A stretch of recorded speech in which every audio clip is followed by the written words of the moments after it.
Yo, welcome back to a brand new episode. Let's check this out right here, man. Check this.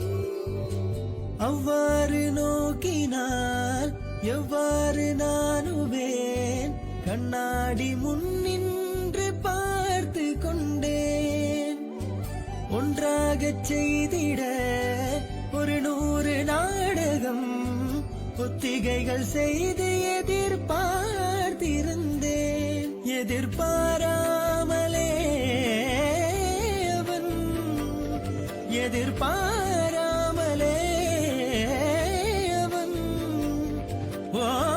பின்னிருந்து வந்து என்னை பம்பரமாய் சுழற்றி விட்டு உலகுண்ட பெருவாயில் எந்த வாயோடு வாய் பதிர்த்தான் இங்கு பூலோகம் என்றொரு பொருளுள்ளதை